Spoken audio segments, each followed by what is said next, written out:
Bonsoir, je suis très heureuse de vous recevoir sur le plateau de notre chaîne Atsakafia pour cet entretien tenu en marge du Gitext Africa à Marrakech. Un salon qui s'impose désormais comme une plateforme stratégique au service de l'innovation, de l'investissement et de la transformation digitale du continent africain. Pour en parler, nous avons le plaisir de recevoir Madame la ministre déléguée chargée de la transition numérique et de la réforme administrative, Madame Amel Fellah Sorrouchni, bonsoir et merci d'avoir accepté notre invitation.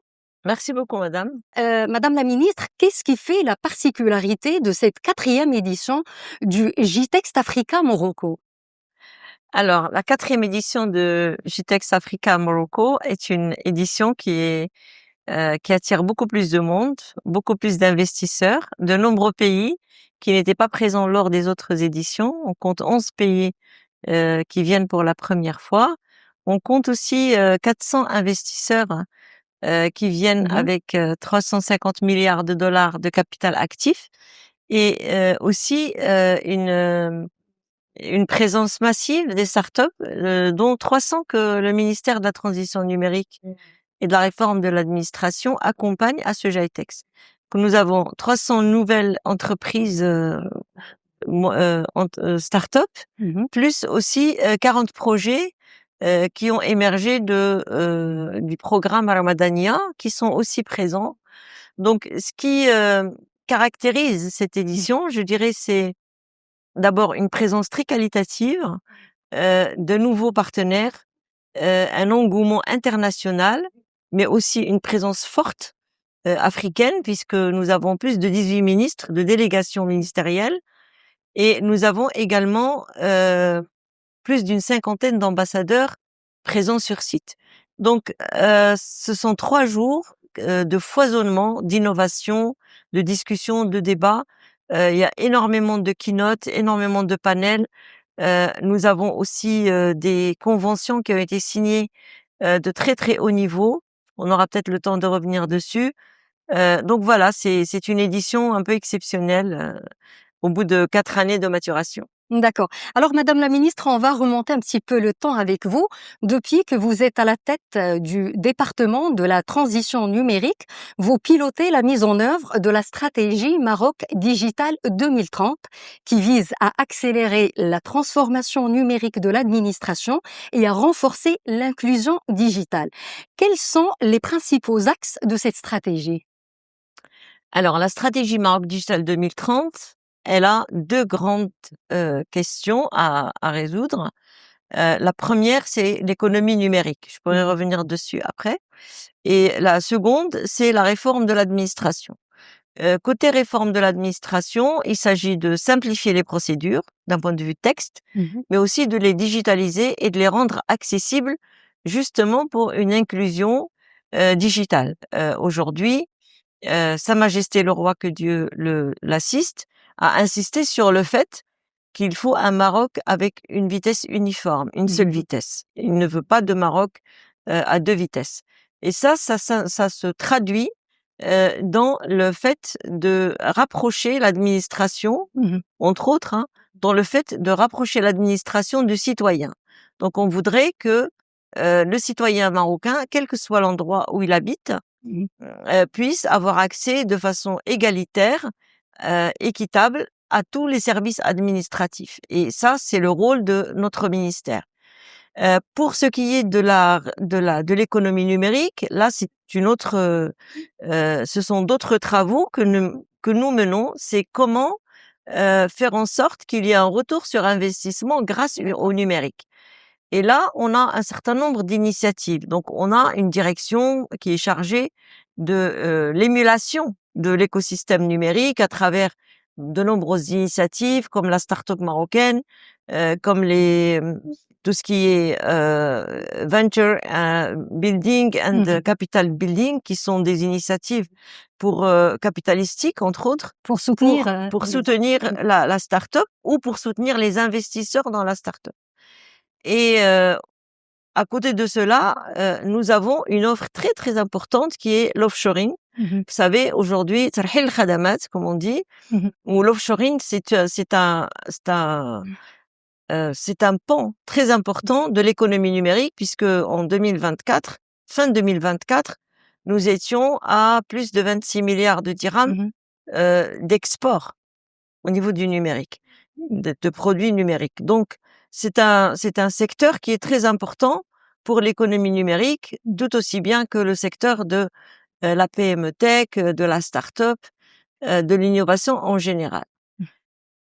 Alors, évidemment, pour réussir cette transition, il faut un lien, il faut des ressources matérielles, des ressources en infrastructure, mais aussi des ressources humaines Humaines. et de la formation des talents sur laquelle nous bâtissons également, nous avons énormément d'initiatives. Donc vous avez mis en œuvre certaines réformes au sein de différentes administrations.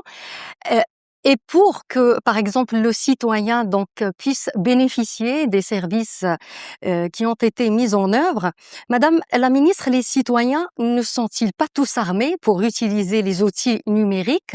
Alors, comment votre département procède-t-il pour réduire la fracture numérique, notamment dans les zones rurales?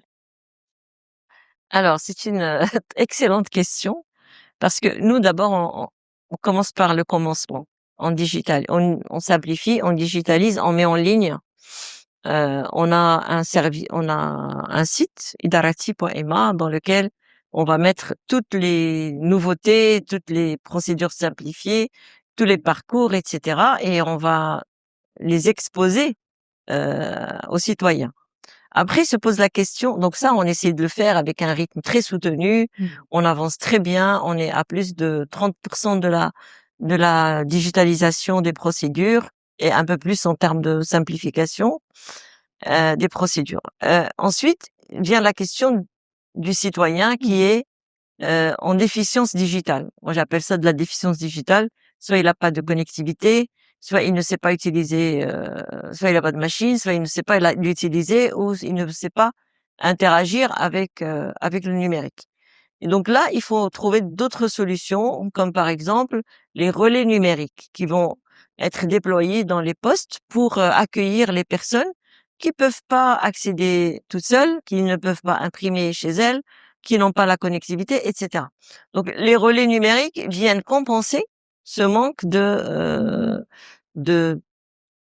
d'outils digitaux nécessaires pour utiliser le Ils digital. sont déployés au niveau de tout Alors, le on a des royaume? projets qui sont déployés, mais c'est pas encore généralisé. Il y en a des pilotes Mmh. et il y a d'autres choses comme par exemple les bornes que nous avons lancées cette semaine, les bornes avec la DGSN et le ministère de la Transition numérique et l'ONCF. On a déployé des bornes dans les gares Mmh. pour permettre aux jeunes, aux personnes qui n'ont pas les téléphones avec NFC, Mmh. la technologie NFC, pour pouvoir utiliser l'identité numérique qu'ils ont sur la carte nationale à travers ces bornes-là.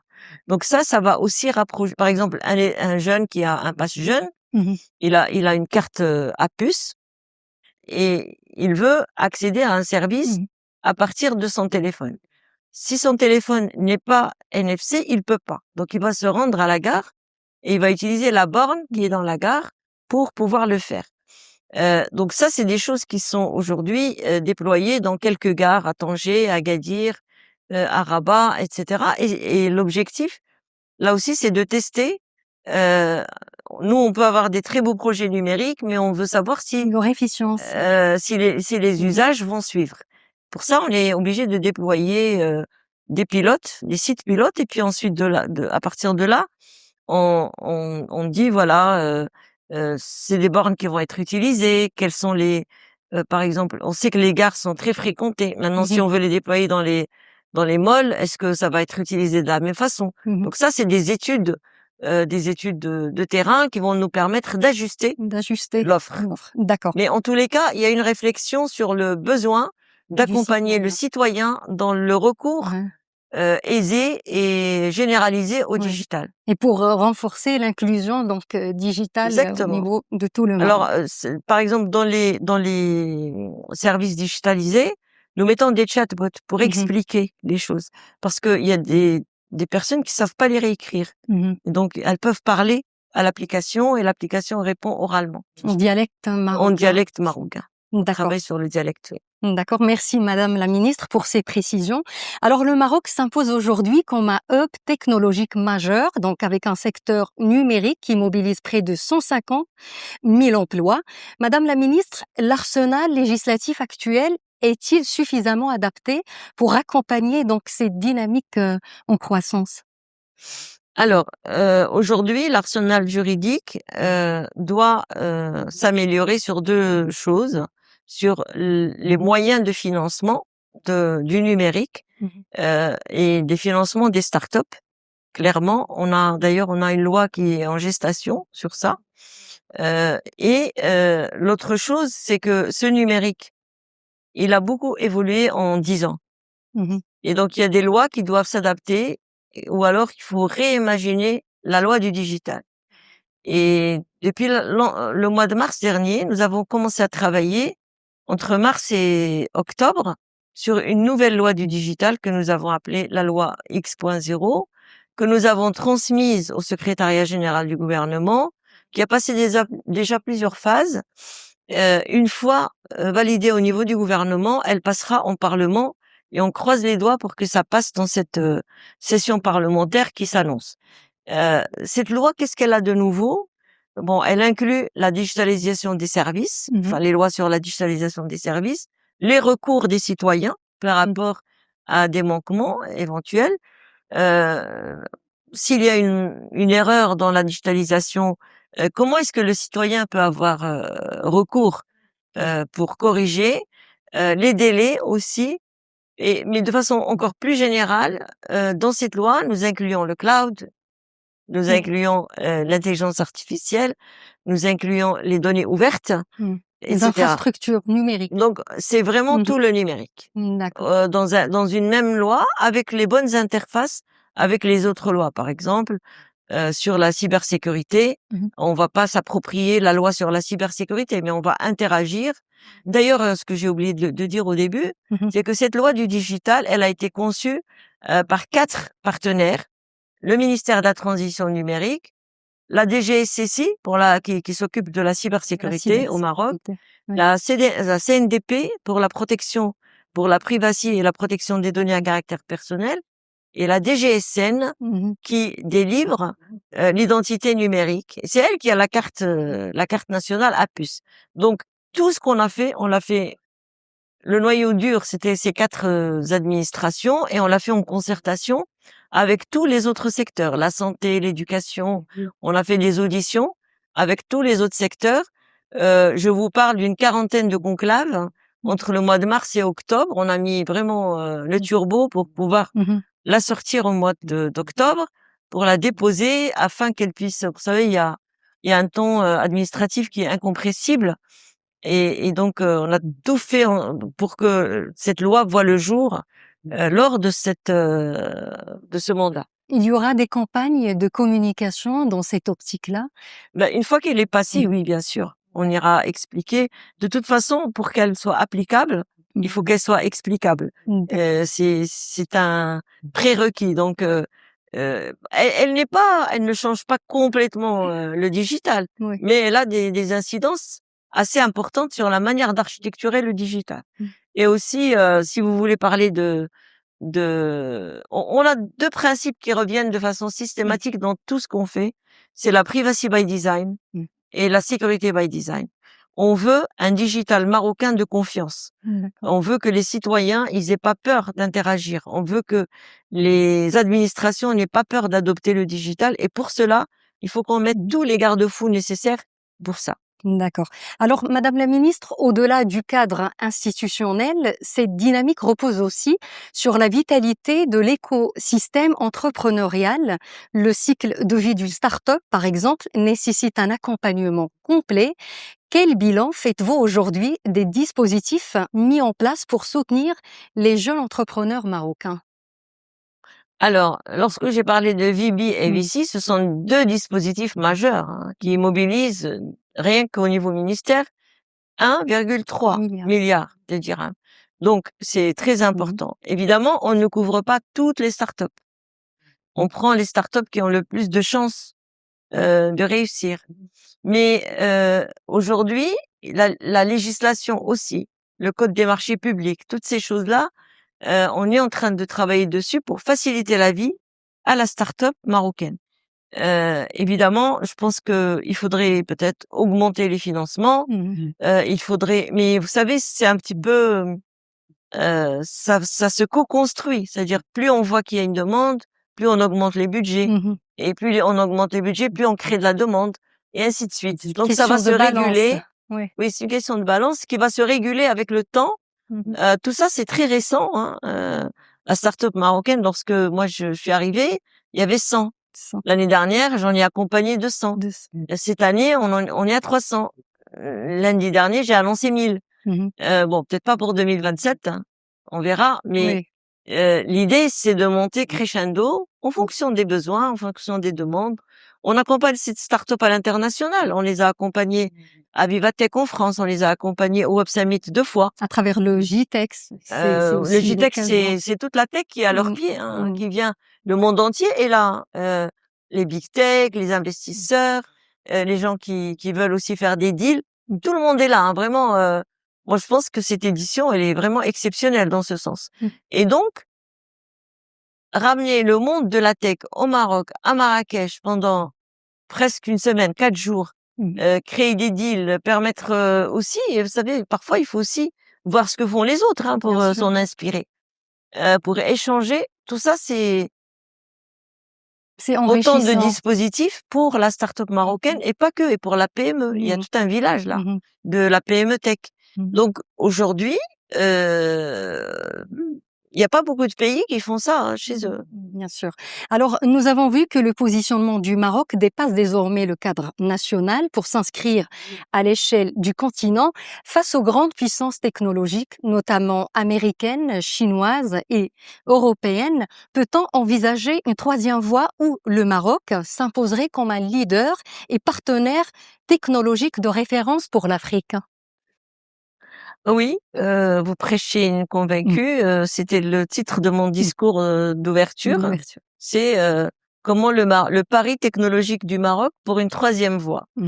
Donc moi je pense que il y a, en fait, la polarisation n'est pas bonne, n'est pas dans l'intérêt de chacun, n'est pas dans l'intérêt des uns et des autres. Je pense que la domination par la force brute n'est pas bonne non plus. J'ai la force brute technologique, on entend bien. La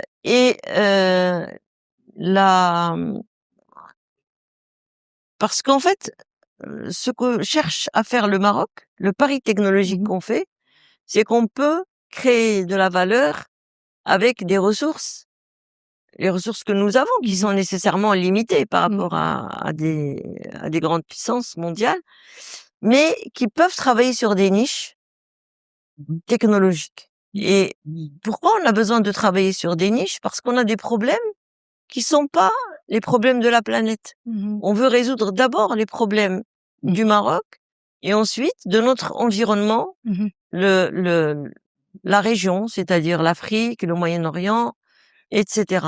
Bien sûr, il faut qu'on arrive à avoir une production équilibrée et basée sur une consommation de ressources équilibrée. On veut pas des méga data centers. On veut pas scraper tout le web pour faire un fine-tuning d'un modèle. Ce qu'on veut, c'est des modèles adaptés avec des données qualifiées, des données de valeur qui sont qualifiées, peut-être avec des sets de données qui soient des datasets qui soient aussi customisés sur le besoin.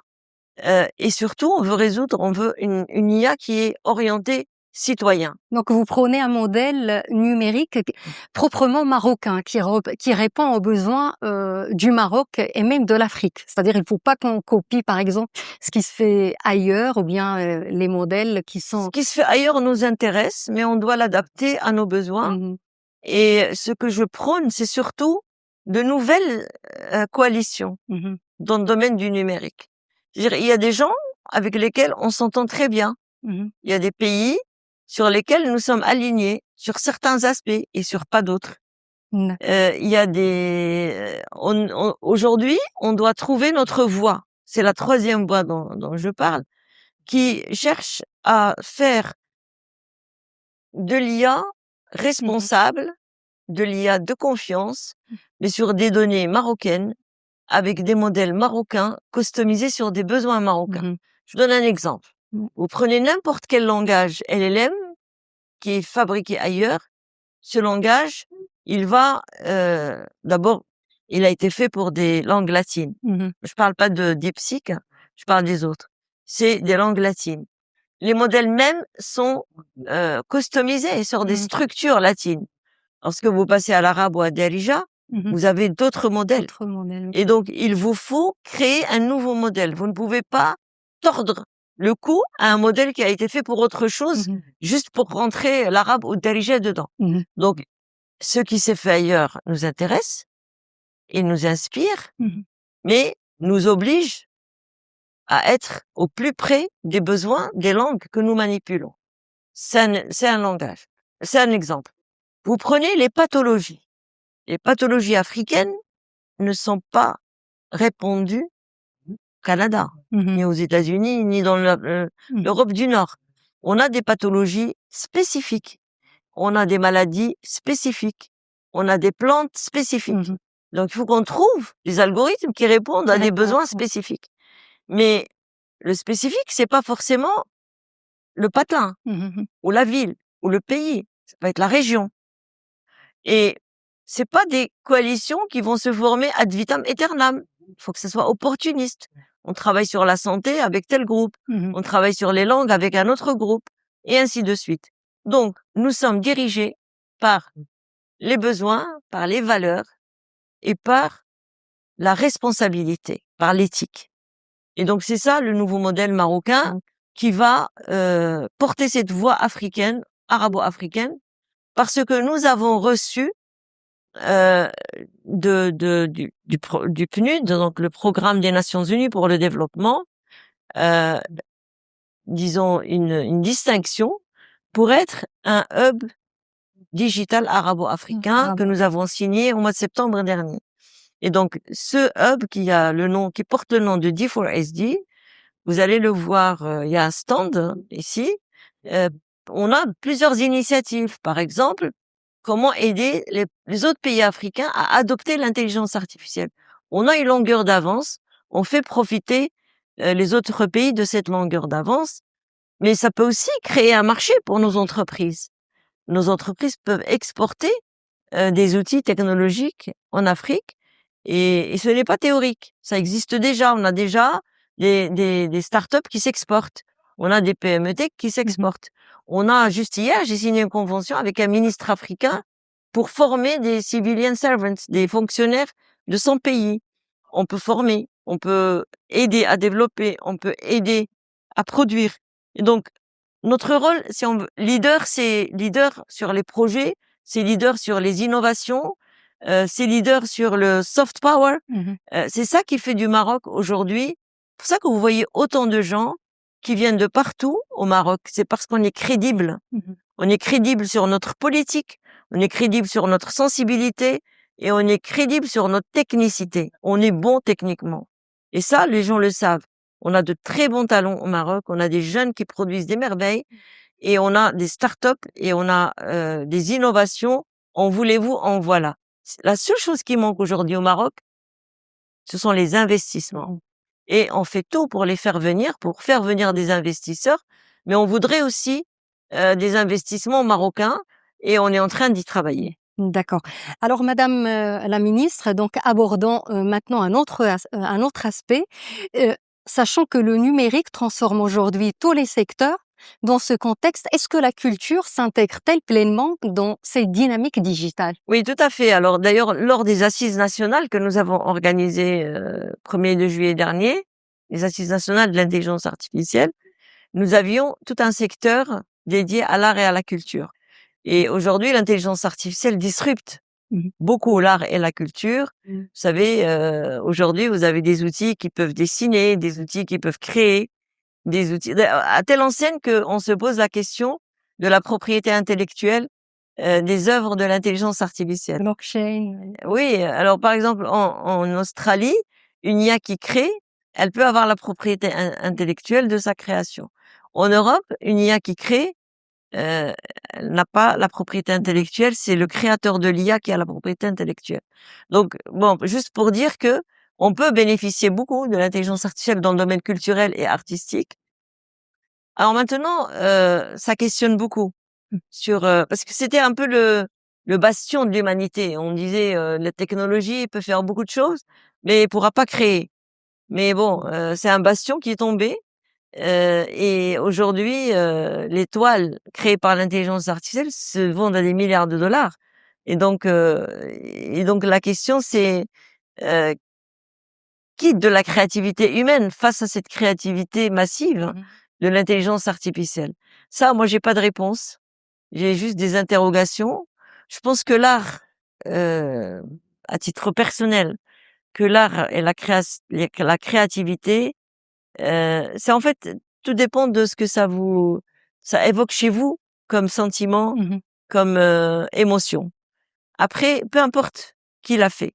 Si c'est une IA, bah, tant mieux. Si c'est pas une IA, tant pis. Mais le statut de l'artiste donc il sera en enjeu Et là? ben, il va être challengé comme, l'assistante, comme le secrétaire, Ouais, comme le professeur, comme le médecin. ouais. Tout le monde est challengé par l'intelligence artificielle aujourd'hui et l'artiste, va descendre de son piédestal D'accord. et va être challengé aussi, et je pense que ça va créer moi j'aime bien dire, l'intelligence artificielle, c'est un voyage civilisationnel. Mmh. C'est ce qui nous permet de comprendre l'essence même de notre civilisation. Aujourd'hui, vous avez des machines qui parlent, vous avez des machines qui créent, vous avez des machines qui voient, vous avez des machines qui dessinent, vous avez des machines qui tuent, vous avez tout ça. C'est l'humain. C'est ce qu'on a voulu faire. On a voulu reproduire toutes les capacités cognitives de l'être humain. L'être humain. On y est arrivé, c'est bien. Maintenant, est-ce qu'on veut continuer dans cette, trajectoire ou est-ce que on veut se dire: «Bon, on a assez créé comme ça, faut voir comment est-ce qu'on peut inverser la vapeur». Je pense que pour l'instant, personne n'a de réponse. Mmh. Tout ce qu'on essaie de faire, c'est de mettre en place des garde-fous et de l'éthique pour ne pas, dépasser les lignes rouges. D'accord. Alors Madame la ministre, nous arrivons au terme de notre entretien.